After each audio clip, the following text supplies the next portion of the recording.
Hello, and welcome back to the podcast. I'm thrilled to kick things off today with some exciting news. Our podcast has officially been rebranded. I wanted to create a name and a vibe that feels more like me and is instantly recognizable. Welcome to Ask Alexis, the space where we dive deep into all things real estate, business, life, and fitness. And I can't wait to bring you even more value. Now, let's get started. Today, I have the privilege of bringing on what I consider a very big threat into the real estate market. Not only is he a loan officer, an investor, and a financial advisor, and who else knows really what he is? But here with me, I have Lucas Thomas. Lucas, thank you so much for coming on. Thanks for having me. I keep getting invited to podcasts, so... You must be doing something right if people keep inviting you. Yeah, I'm pretty hilarious. Actually, I just the other day, I was just told by a woman, she's like, are you like trying to do a stand-up comedy thing? Are you like practicing? I'm like, no, that's just my personality. I was born with it, and then it just keeps getting worse as I get older. Like, it's like the reverse of a fine wine. You know what I mean? It's just like, I'm just like cottage cheese. It's just You're just in a constant loop of fun. Yeah, it's just getting grosser and grosser and grosser. Until one day, everyone will be like, wow, they realize it's gross. You know what I mean? Well, I think I still remember our first interaction and our first meeting, and that meeting lasted pretty long. And I mean, time's pretty valuable. So for that to happen, the knowledge that you have, I knew that other people needed to know exactly who you are, what you do, and why you choose to do it. So can we introduce who Lucas is? Sure. Who are you? Oh, who am I? Who am I? Jeez, I didn't practice for this, obviously. So my name is Lucas Thomas of RHM Real Financial Planning. The RHM stands for Right Hand Man. My background is I used to build real estate portfolios for clients, but I used to actually manage them. I don't manage them anymore because it's an ugly business and you don't make a lot of money. So I ended up becoming a financial planner where I do more of the administration of building real estate portfolios. So financing, finding, hiring, and firing, basically building the ecosystem rather than because once you build the ecosystem and it's properly running, it's pretty much passive income. So, I enjoy building the things, but once it gets the management and like maintenance, I just kind of zone out. So then I refer. That's kind of what I do is I build, and it doesn't really matter what it is. I've done Airbnb portfolios, I've done short-term or long-term rental portfolios, industrial storage units, pretty much anything that's like 10 employees or less, I pretty much have built a business in and out of it. And like I said, the biggest thing is the ecosystem. So that's kind of what my financial planning background is I help people build ecosystems to make passive income. How did you divvy into real estate? How did that happen? How did real estate find you, or how did you find real estate? That's actually a really funny story. So I used to be a copywriter for a living, which is people who write sales copy or advertising. So I used to do advertising. So basically, I started in sales. I've always been in sales. And then one day, my buddy was like, "Hey man, what if I told you could do half the work and make 4 times the money?" And I was like, "Oh man, tell me more." And he's like, "It's called real estate." And I'm like, "Okay." And he's like, "You buy stuff, and then you rent it." I'm like, "Wait, that's it? What's the catch?" There's no catch. You just buy it when it's cheap and you rent it for more money than the mortgage. I'm like, that's okay. I'm like, that sounds easy. And then I just started, and then I bought my first property, which was a crackhead house. And it was actually really funny. I actually got a showing by the crackhead. It was pretty awesome. He's like, "Hey man." Well, because what it was it was a wholesale deal. So the wholesaler met with the guy, but the guy's cousin was the guy living it to keep the other crackheads out. So the owner had hired his cousin crackhead because he's like, "Well, it's the crackhead you know versus the crackhead you don't know." And I'm like, I guess that's...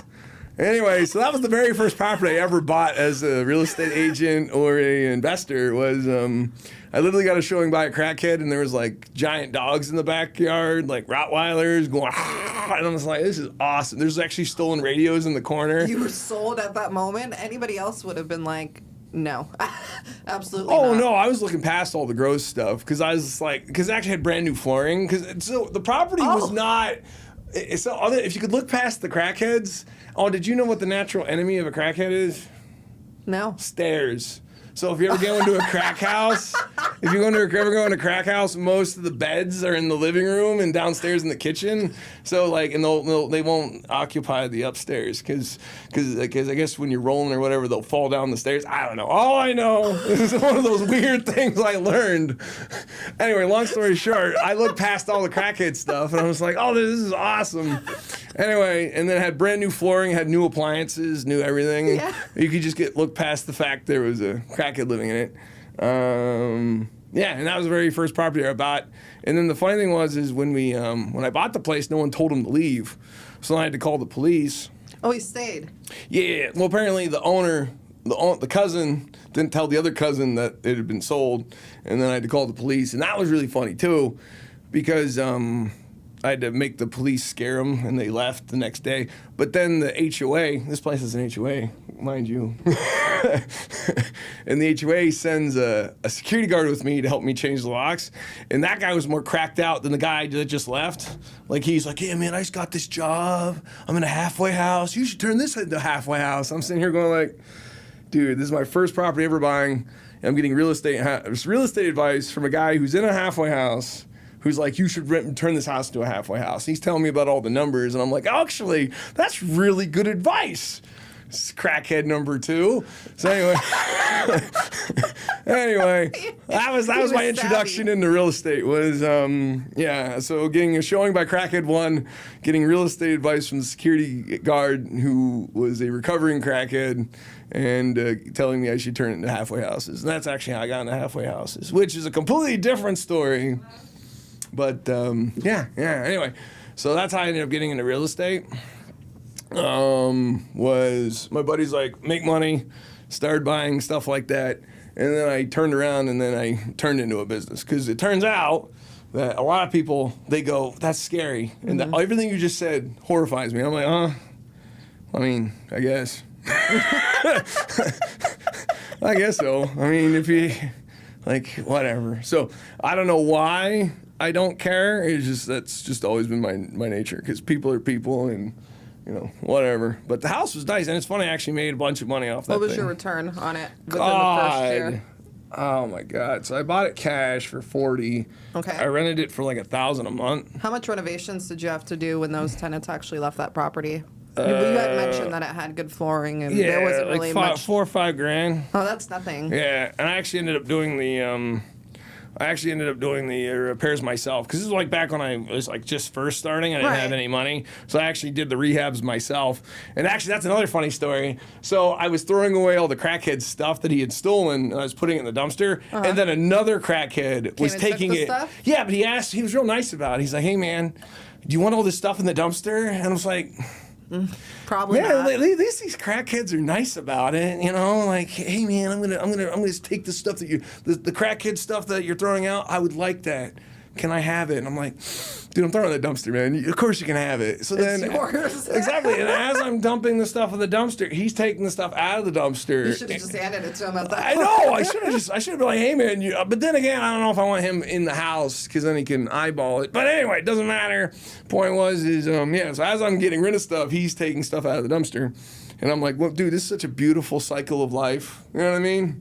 Like nothing's ending in the dumpster. It's like it's getting third, fourth, fifth uses. I'm like, this is awesome. So any area can really be invested in is pretty much what I'm getting out of this. That it doesn't need to be the prettiest neighborhood, because I'm assuming that this wasn't the best neighborhood, or was it? Where was this property? So everyone tells me that what I buy is in F neighborhoods, and I'm like, that's strong words. If it's working, it's working though. Well, that's the thing. I go on different. I get a lot of forums and stuff, and I get a lot of fights over this, and they're all just like, yeah, you got to buy nice neighborhoods, and blah blah blah blah. And I'm just like, yeah, well, you can buy them, and then you Section 8 them, and then Section 8 pays all the bills, and I don't. Like I said, probably 90% of my portfolio is D-, properties, but like I And said, what does that mean? What is it? What's a D? I don't know what it means. The commercial people told me that's what it means. Like Well, I it's didn't the even. I neighborhood didn't. businesses. Well, I didn't even have like a system. Like I didn't have a system for what I did. I was just like, see, because when I buy stuff, I go, okay, buy for 40, rent for 1,000. And then, it's just numbers. You know what I mean? It doesn't. Right. I don't care what the neighborhood is because the neighborhood shoots out a number, and I have an Excel spreadsheet. And the Excel spreadsheet says buy, I buy. You know what I mean? I don't care about the area because you can always solve it with Section 8 or some other. I mean, there's always somebody who That needs something. There's always someone who's willing to live there for X amount of dollars, and as long as you do your due diligence on the tenant, you'll be fine. I just feel like people are like Too scared. well, Or they come up with all the wrong assumptions of what the investment is, and I'm just like, nah, dude, it's just everyone pays. Did you know mobile home parks exist? Did you know they function? Yeah. And they make money? Okay, so that's how I view all these things is like mobile home parky people, where it's like, okay, they're gonna live there. It's low income housing. They're gonna live there, and it'll be fine. And sometimes some messed up stuff will happen, but I mean, messed up stuff happens everywhere. So anyway, but yeah, That's beautiful. Yeah, exactly. Yeah. Well, that's how I got into real estate, and then I got a property, and then I got my real estate license, and then I just started representing clients, and then I just started kicking in doors, and that was pretty much my business. So everyone else is like, "How did you get?" They're like, "Well, my real estate agent made too much money, so I bought pretty houses and blah blah blah." And we're here like, "Yeah, dude, my first property, I had to deal with the police, multiple crackheads, and." Actually, I think that was. Oh, and then there was and then our parking spot was right next to the dumpster, and then one of my tenants refused to park there, and then I'm like, "Oh no, you parked there. That's your spot. That's your spot." And she's like, "No, I'm not gonna." So she parked at somebody else's spot, and I'm like, "No, you can't do that in those neighborhoods." Like they're like, well, "What are they gonna do?" And they actually stole her car. And they set it on fire. Oh, anyway, I told her, "Park in your spot." You can't make this up. No, you can't make this up. No, this is Moral of the story: stay in your lane. Stay in your lane. Well, I tell people it's like well, no one's gonna tow over there. Like the problem is the rules that you think exist over here don't exist over here because It's a different world. It's a different world, and you think someone's gonna come tow that? No one's gonna come tow that. No, that's silly. No, so what's going to happen is they're going to take care of it, Wild West style, and that's what they did. And I told them, like, no, you park next to the dumpster. I got it. That's a crappy spot. I wish I had a better one, but you stay there. This is the one that came with the property. And you park there. Do not park anywhere. You park there. I swear to God, park there. And she's like, nope, I'm going to park somewhere else. And sure enough, I got a call one time. She's like, yeah, my car got stolen. And then obviously that wasn't my car got stolen. Oh my God, help me. I'm like, I'm just a landlord. This doesn't sound like a maintenance issue to me. And that's usually my response to everybody. Like, whenever I get a call about anything, it's usually like, okay, explain to me how this is a maintenance issue. Well, you're a tenant. Okay, well, did the tenant break something and now it's a maintenance issue? Well, no, they're just being tenants. And I'm like, okay. Well, we can't stop people from being people. Yeah. Only certain things can we do if they're acting in a certain way. Can something even really formally happen? So Well, that's just people. Well, that's why I'm really good at this job because I don't do it anymore, but I was really good because I'm always like, okay, I'm listening. Okay, now back to the original point. How is this a maintenance problem? Because normal people, they'll freak out and start, being like, well, get defensive. I don't get defensive. I go, okay.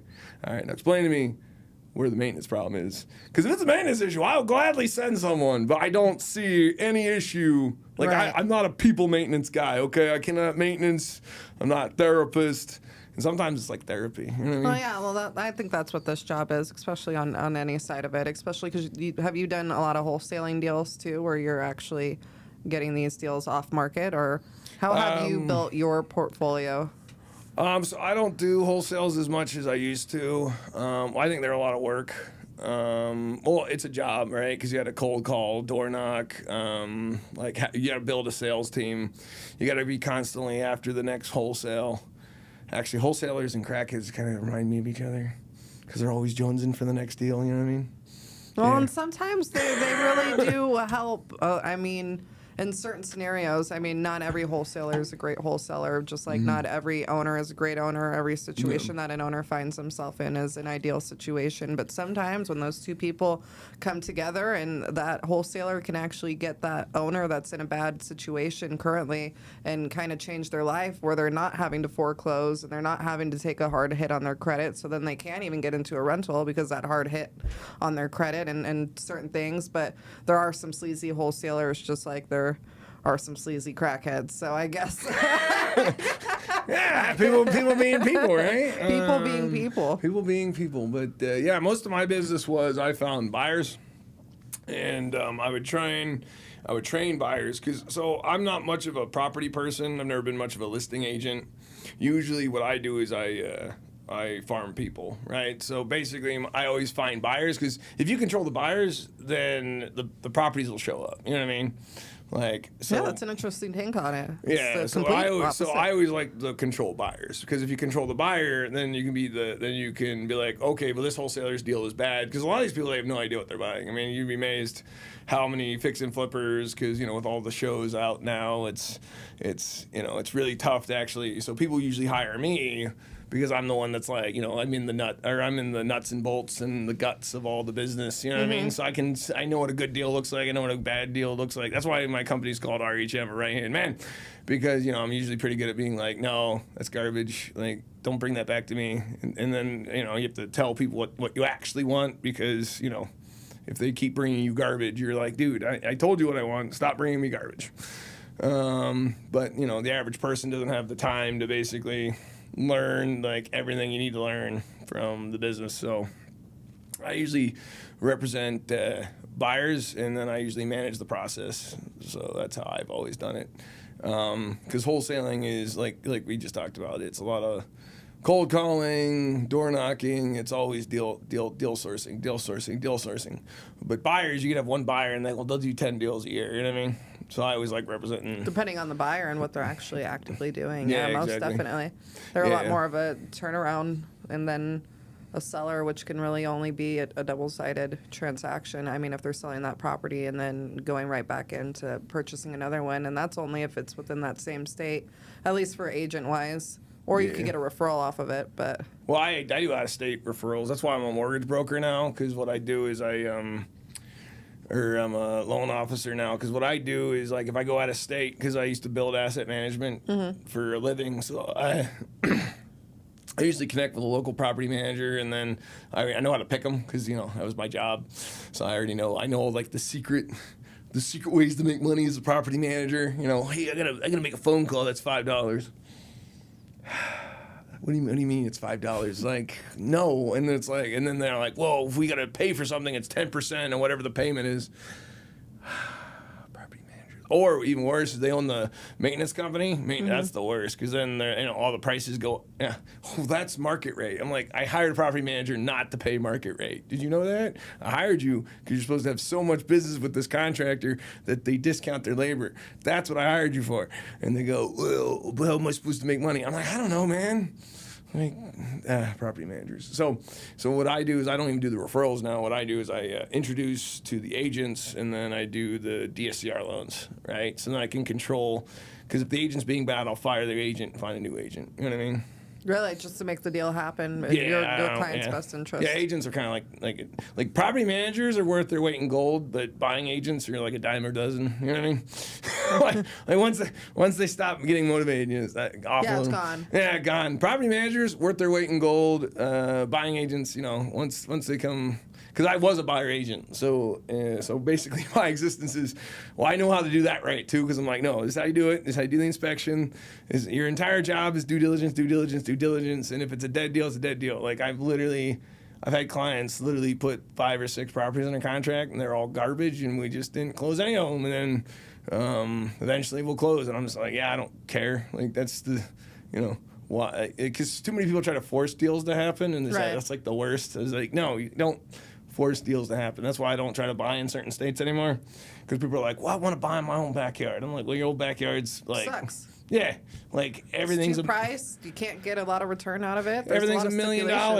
Like, and your rent's only $4,000. No, that's what I'm saying. Like, it's like they'll be like people will literally sit there and be like, "Well, I want to spend $6,000 a month in debt service, and the revenue will only be $4,000 a month." And I'm like, well, who's paying the $2,000 a month? I'm like, you are. Like, why would anyone purchase this? Unless it's for an equity play, and then they can actually feasibly afford to, take a deal that they have to fork out some money in and a long-term gain. I mean, sometimes that makes sense, but if they're looking for cash flow or sustainability within that property, then it obviously could fall flat. It's a deal gone bad from the get. Yeah, well, I mean, there's two plays. There's the cash flow play, which is the play I always do. That's why I move from state to state to state. Yeah. Well, and it just sucks because, like, for example, I was buying in New Mexico, and then New Mexico literally tripled while I was buying there. Yeah. So I was only able to buy there. So I only got, like, a few properties there, and then everything doubled, and then I basically just left. But I was super annoyed because I just learned an entire state. I learned how to evict people. I learned how to evict people. I learned how to do the attorneys. Like, I learned the entire culture of New Mexico, and then, like 6 months later, I had to literally redo Pick it. up shop and go somewhere else. I had to redo it in, like, another state. And that was awful because I still can't buy there because like prices are still astronomical. It just blows my mind. Yeah, so you got your cash flow plays, but the problem is like, there's not very many cities left for cash flow. And then equity plays, I'm not a huge fan. There's only two types of equity plays. One is I have so much money, and I believe this real estate is going to be a store of value, like gold. You know what I mean? Or B, it's I am long that state, or I'm long that city. And long just means that you think that it's going to appreciate in value. Like Vegas. I don't know. See, well, California I think is too expensive. Florida I think is too expensive. And they're actually starting to drop. The prices are starting to drop. So it's like, but that's the thing. Like, you have to figure out, you have to be long. So there's certain states I'm not long, right? Right. Like Texas is another one. It's starting to come down. Yeah, that's what their multifamily oversaturation. And that's only in certain parts of Texas that are right now seeing a small price correction, but it's not. Well, it's starting to happen. Yeah, it's starting to happen, but it's not anything significant to what '08 was. But there are price corrections, and that's just because of the housing bubble. So I mean, that makes sense, especially. So if you're long, then like that's the only reason you buy equity plays is if you're long the city or long whatever. But like, man, but unless the interest rates start cooperating, it's gonna be slow for a long time. So what's your take on investors with given interest rates at what they currently are? How can investors still make deals happen today? Depends on the deal, really. What's your philosophy on the deal? Like, what's this thing? Because if you're in the lower price states, no one cares about 8% interest. Like, I had someone just take a 9 a few months ago because no one cares because the loan amounts are so low. Like, for example, if you buy a house for $100,000 and you put $25,000 down, it's a $75,000 loan, but 8% on a $75,000 loan is only like $500, but the rent's like $1,700 a month. You know what I mean? Right. Nobody cares. Like, the interest rate's literally meaningless because it's actually kind of funny is they're like, well, should I buy the rate down? I'm like, the rate difference, like the difference. What it's going to cost you to buy that rate down? It always makes me laugh because it's like the price difference is $30. It's like it's $450 between $480. Which one do you want? And they're like, wait, really? I'm going to spend $4,000 have a $30 difference. I'm like, yeah, that's what happens in these tiny, tiny loans, like they're car loans. You know what I mean? Like, and they usually take the higher rate because then they don't have to pay the points down. So it's like, well, yeah, because it makes sense if they're spending that capital up front. And let's just say, for instance, that $100,000 property does need some rehab needed to, at least get it rent ready or to that next level. Instead of using that $4,000 to buy down a rate that really doesn't make sense, they could take that $4,000, put it back into the property, get the rent or a little bit higher of a rate, and call it a day. So, and that is a good point in what you said, that buyer agents are a dime a dozen, because if the agent isn't making sure to educate their client in the correct way, I'm sure there's people buying down rates day after day that really shouldn't be buying down rates because it doesn't make sense. Well, or they actually don't see the entire spread of which way they should buy down a rate if they are going to buy down a rate. Oh yeah, well that's why I have both the licenses, because then basically my background gives me the because I'm also an investor myself. So when I sit there and I'm like, no, here's the strategies that I use, because why would anyone else use them? So usually I'm always like, as my financial planning moniker suggests, I'm always a better strategist when it comes to the real estate and the mortgage combined. You know what I mean? Because I just sit there and I go, no, why would you spend $4,000 to save $30? You know how long it would take you to actually get the cost savings? Like that's $300 a year cost savings. So it literally take you almost 10 years. And there's no way you're going to keep that loan for 10 years. You're probably going to cash out refinance within 5 to 7, or you're going to sell the place. I mean, there's zero reason to buy that rate down. Because too many people think 30 years is 30 years. I'm like, oh God, no. Like most of these loans probably have a 5 to 7 year half-life, and then they get refinanced, they're sold, or who knows what happens to them. What do you feel about an ARM loan? Are you fans of an adjustable rate mortgage or? Yeah, it depends. So ARMs are so for the primary consumer, no, I'm not a fan, because the primary consumer aren't properly educated on them. Correct. So ARMs are an investment product in my purview. So if you have a sophisticated borrower and they understand what the use of them is, then they're fine. Because they're like, got it. In 7 years, it's a get in, get out. 7 years, I have 7 years to either sell or refi. Correct. Got it. And I actually have a system where I actually start annoying people at year 5. Like I will go, hey, really? yeah. That's how long. That's why it's called RHM, right? And man, I literally will follow my clients for 5 years and be like, hey. Because I used to do seller finances, and my seller finance loans, they actually used to be balloons, because they were investor loans, seller finance balloons. And I would actually be like, hey, we're at year 5. You still have that property under that loan? He's like, oh yeah, I forgot the balloons next year. I'm like, can you explain to everybody what a balloon is, in case they don't understand what that is? And I can give you some fun history. I believe ARMS loans are the brainchild, because balloons used to be legal, but then they became illegal in primary lending. So now, so investors can still do balloons. Correct. Commercial can still do balloons, but primary home loans are not. So ARMs are basically the legal balloon, because the whole point is that they're trying to force people to get rid of the loan after the 7 years. So they're like a legal balloon, which is fun. But now that you understand that's what a balloon loan is. It's basically an ARMs. The only difference is they want all the money now, or they're going to foreclose on you. So it just means that they want the lump payment, right? So after 7 years, the ARMs starts adjusting. After 7 years, a balloon payment, they want all the money now, or they're going to foreclose. It's their money and they want it now? Yeah. It's their money and they want it now. Yes. Can we insert that clip in this video? Yes. It's my money and I want it now. Yes. For a large attorney fee, we will gladly get your money now. For probably 60% of the value.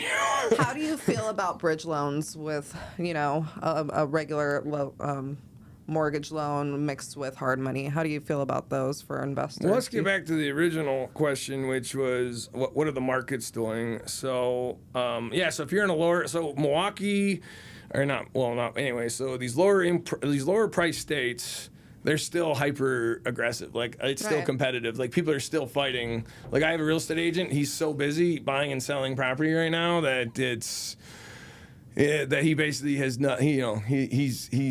He's hyper competitive. And then one of my home states that I like to buy in is like Arizona, and I just can't give houses away right now. Like they're just sitting forever because of the price differences. So it's kind of cool being in the different markets, because I can literally watch that markets that are unaffected by the 8%, 9% interest, and I'm watching what people in the markets, they're just collapsing because rent's collapsing, affordability crisis. You know what I mean? So anyway, bridge loans. So what's wrong with bridge loans? So I have a philosophy on hard money.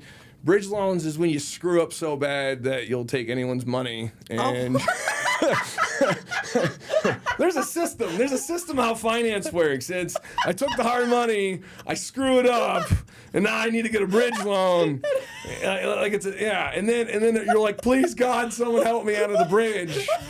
You know what I mean? Because they'll keep extending a bridge as long as you pay them. They'll have. Oh yeah, well that's how they make their money is junk fees. I tell everybody, it's like, well, I used to do seller finances for a living, and I'm a mortgage broker, so I know how hard money guys make all their money. And it's all the junk fees. Like they don't make money on that 13%. I mean, that's nothing. Like what they make. I mean, it's a high rate. It's higher than a conforming yeah, but the loan. terms are so low, right? Yeah. You're talking a year, so 13%, even on $100,000, is only $13,000. No one cares. Right. You know what I mean? No, what they make their money on is points. They're anticipating a bad deal. Yeah, well, that's the thing. They make their money on the front, which is the points, and then they make their money on the back when you need to extend. But then once your hard money lender is done with you because they think you're a bad deal, that's when they want the bridge guy to come in, because the bridge guy specializes in taking everything from you. So I don't like bridge. We got to remember, it sounds like a dirty troll. He sounds. No, it's just the ecosystem. Like you start with the hard money, and then as you get more desperate, you know what I mean? It's like those credit card offers. Like the worse your credit score gets, like the crappier the loan people start contacting you. A secured one now. Well, I'm just saying, it's like that's how it works. You start in hard money because you're having a good day with hard money, and next thing you know, you start screwing up, and then the bridge guy takes over, and he's just like, and then like it just gets grosser, like. The system gets grosser and grosser as you go down the line. So bridge loans, like I said, but then there are some people who they've designed their bridge loans to be like hard money loans. Right. But in general, the bridge is usually how much can I extract from this guy who has made a bunch of mistakes and now, just trying to come up on top of a deal that maybe went a couple ways bad. Yeah. So I mean, it's not. So I'm not saying it's good or bad. It's just you need to realize where you're at in the system of as my mom used to say, you need to find your ass with both hands. You know what I mean? So otherwise you don't know where you are. So you need to figure out, oh God, I have a bridge loan. I need to start thinking of backup, because I don't feel like anyone willingly goes into a bridge loan. I feel like it's one of those like, well, the hard money's getting extended, and well, I don't think the hard money lender wants to extend me anymore because it's already month 28, which is I'm sitting there going like, dude, how'd you do this for 28 months? It happens. It happens. Oh yeah, it does happen. So, but at least there's exit strategies, and at least if they are educated enough to be able to, exercise these exit strategies properly when a deal has gone rogue, then they can still come up on top. And it's just, and I guess that really goes back to your point too, that due diligence it's everything. If you don't figure out the different scenarios that can go wrong into a property, you can quickly find yourself underneath that property. You might as well put a grave there next to it. Oh yeah. Oh, it's like the oldest adage in the business. It's like if you screw up the buy, it's dead. Like, it's dead on arrival. You're dead. You overpay for something, you're dead. Like, there's no way. Like, at this point, you got to figure out how to minimize collateral damage. Of how much money. It's not a question how much money we're gonna make. It's how much money are we gonna lose, and how do I minimize the loss? You know what I mean? Yeah. And so many people. Like, I feel like they watch the TV shows, they get on this, they get on whatever, and next thing you know, they get in bad situations, and I just, and then you just start to realize, because like I said, it's a system, and what you should do, obviously I'm not going to condone this, but what you should do is just call your hard money lender and just see if they'll just take it back within. Because that's happened to some of my clients. They just gave it back, and the guy's just like, yeah, it's fine, because they don't want to go through the foreclosure process because it's expensive. It So sometimes you can just be like, you just walk away, keys, and be like, hey, I'm sorry. I'm sorry. Please take this back. I'm a horrible person. I will do whatever I will do. I will say whatever horrible thing you need to be about myself. Just please take my property. Just please take it back. Because I've had that happen. Because you got to remember, the hard money lenders, they also don't want to foreclose, because foreclosures are expensive. Because it's a whole process too. It's not like a just 10-day process where somebody just goes into foreclosure. It's a lengthy process. Oh yeah, especially depending on the state, because some states are deed of trust, the other ones are judgment state or judge states, which means you have to go through like the full mortgage foreclosure, which those can drag on for years if you have someone who really hates you. Yeah. If you have someone that can drag those on for years. I think one of my buddies, he said his longest one was like 5 years in Florida. Can you imagine?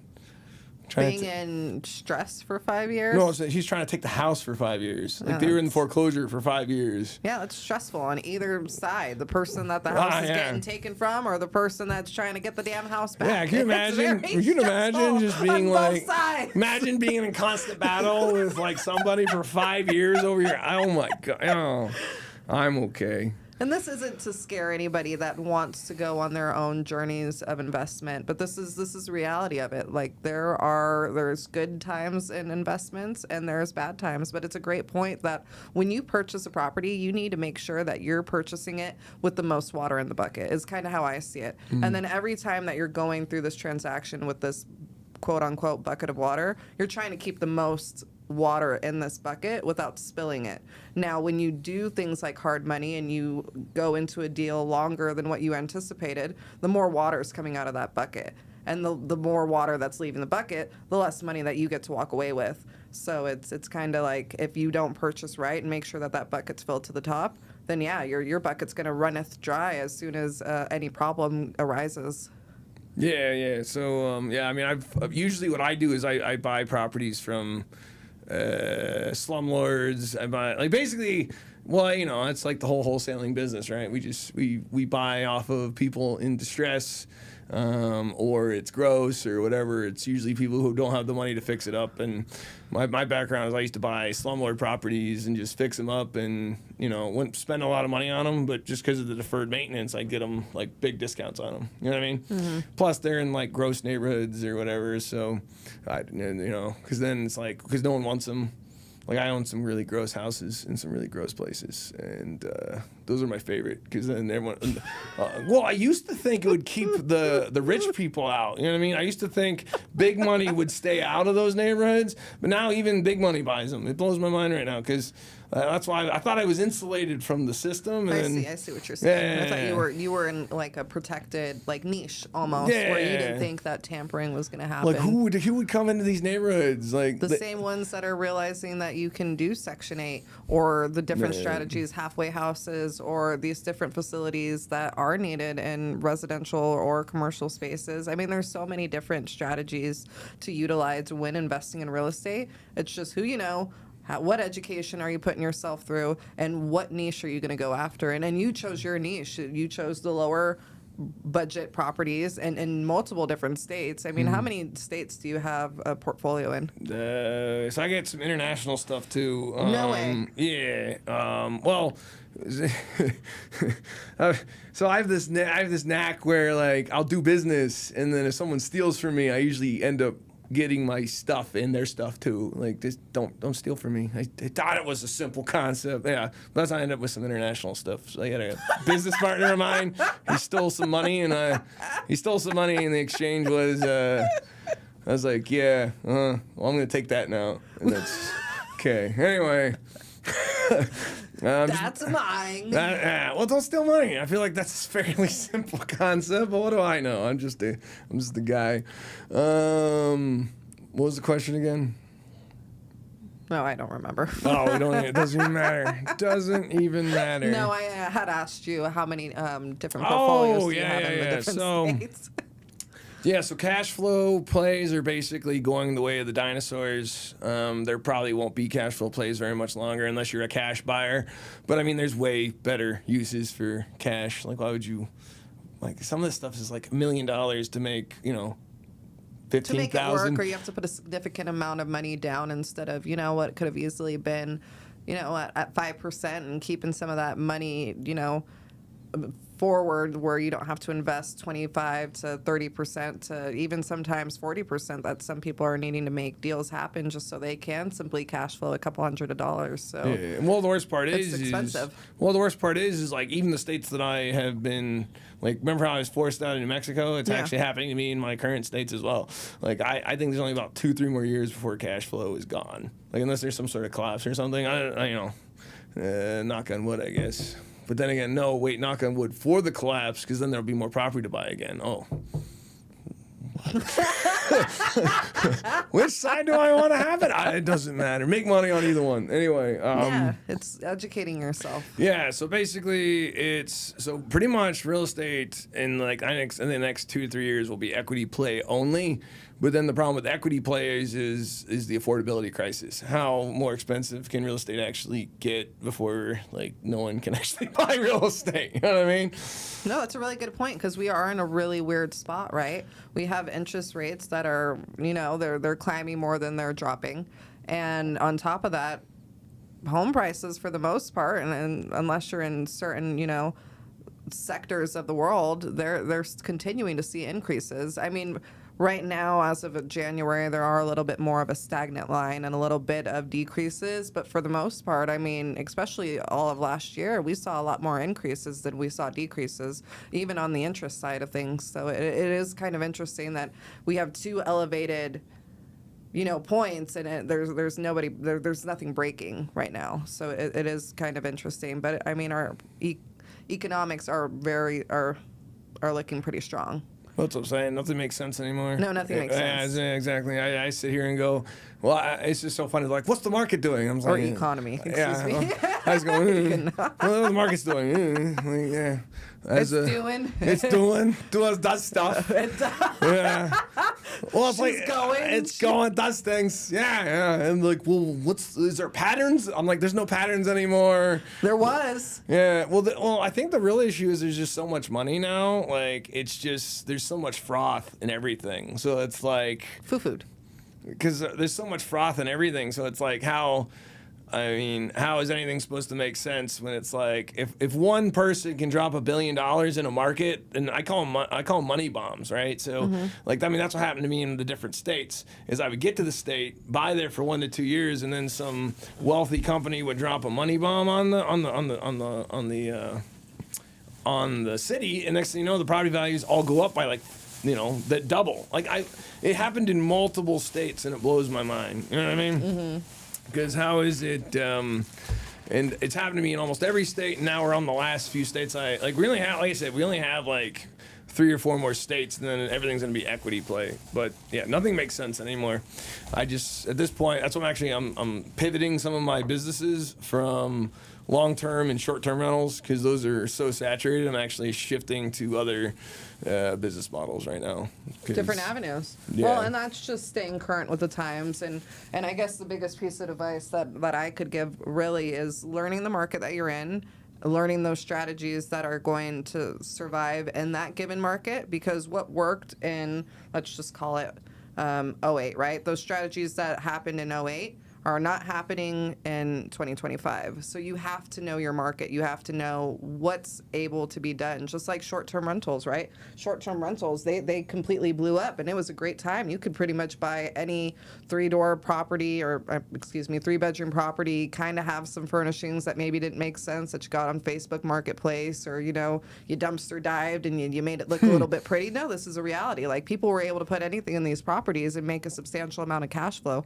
That's not the reality that we live anymore. You actually have to think about what you're doing to make these short-term rentals actually make money, because it is so oversaturated, because people are now looking like, oh, well, why would I pay this amount of money for this one that looks like that drawer is going to break right off of that one, where this one has games for my family, it has amenities, it has everything that I want to, it's in a better location.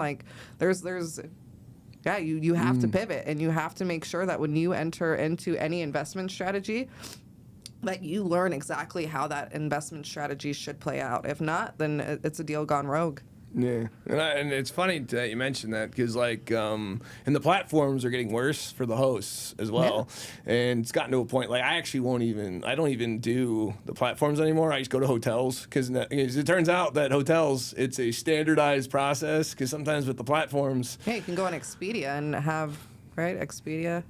Yeah. Well, yeah, and anything. put it on their platforms. And I've actually gotten Airbnbs on those platforms because it kind of saves me some money in fees, like Airbnb that has those fees up front. So yeah, there's different strategies for it. Well, sometimes for me, I actually go to hotels now because sometimes the hosts just don't have a standard of practice. So it's like you'll have like sometimes you're like, well, dude, are they going to give me the lockbox code or is the AC? Because if I go to a hotel, like you know that it's going to be I know this for way. a fact all the weird Airbnb things or the weird platform things that can happen that can basically cause a bad vacation, like at a hotel, aren't going to happen. So it's like, and then now the hotels are getting hyper competitive, and that's like another reason that I have an issue with the short-term rental market right now is because I mean you got to remember these properties, they can't take a lot of these hits from the economy, versus if you're a giant conglomerate, I mean you can drop everything to zero and still, you know, it's like the Walmart effect. I can drop all my prices to zero and still be fine for at least 5 years. You're like,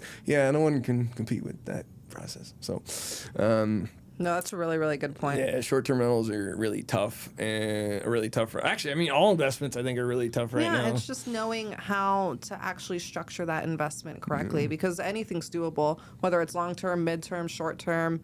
You just want to hold the property just to hold the property and collect tax benefits on it. Like there's so many different ways to enter into real estate. It's just really, who do you know? What do you know? How are you going to get this done? And who are you going to use to get this deal done? So there's certain factors that people really need to take into consideration. Like you can go after any pretty much targeted area that you want to be in, but you have to go all in. Like you can't just dibble and dabble and be like, oh, well, I'm just going to put 75% of the effort because you're going to see 50% of results. So less. I always tell people you got to pick one niche and then once you've mastered that niche, you can go to the next niche. Then you can divvy off. Yeah, exactly. Because I'm like the landlord guy. I've been a landlord guy forever. Still a landlord. Like I train landlords. I help financial plan for landlords specifically. 9 times out of 10, like landlords are my ideal client, and I specialized for landlords. And you'd be amazed how many people don't actually know how to landlord properly. It's one of those weird skill sets that you're just kind of like, it's because. Well, you gotta remember, it's like one of those. It's like the worst job in the world, right? Right. Yeah. It's literally the worst job. Like it's customer service, debt collection. The city hates your guts because the grass is 1 microcentimeter too tall. This is my world's tiniest violin for your problems. Yeah, no, exactly. And then everyone thinks that you're a fat cat rich guy, and that's like the worst part. Is everyone's like that's like that's one of the worst parts of being a landlord. Is everyone thinks you're just this fat cat, and you're just sitting here going like, dude, I don't know how I'm gonna pay for this air conditioner. It's a $15,000 repair, and everyone's like, well, you should just you're full of money. I'm like, no, I'm a private landlord with certain budget limitations just like anyone else. Right.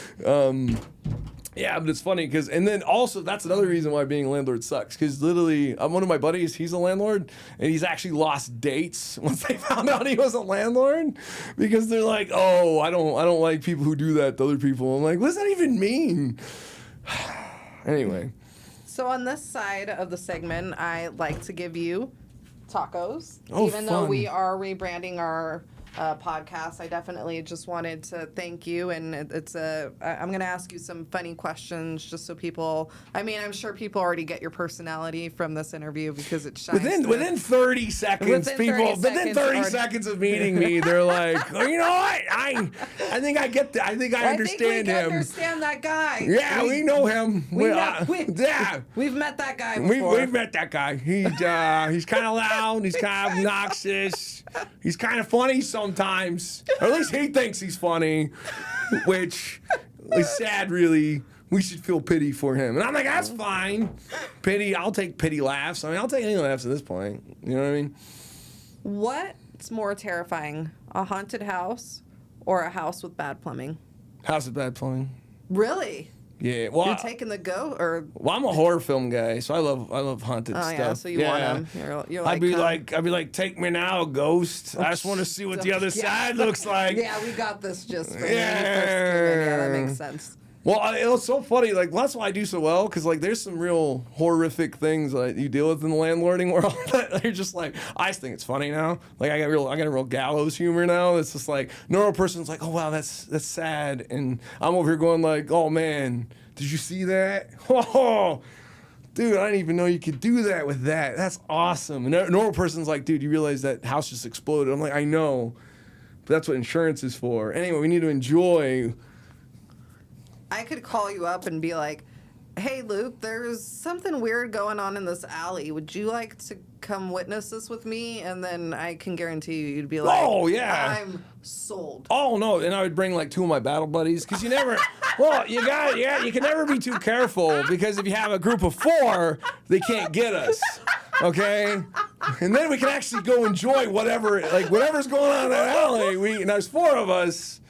And they're all the same size as me, so it'll be you and the 4 of us, and we're gonna go figure out what's going on in this alley together. Oh man, and then we're gonna come back and like, dude, that was great. That was awesome. I didn't even know you could put your hand that way, man. Good times, man. I didn't even know you could do that. How is that even? It's like a magic trick. And and I'll let you guys fill in the blanks of what happened in this alleyway. You know what I mean? And you also gotta have 4, because then there's not enough people to have witnesses for alibis. That's another important. That's another important. What? Who gave you this little tidbit?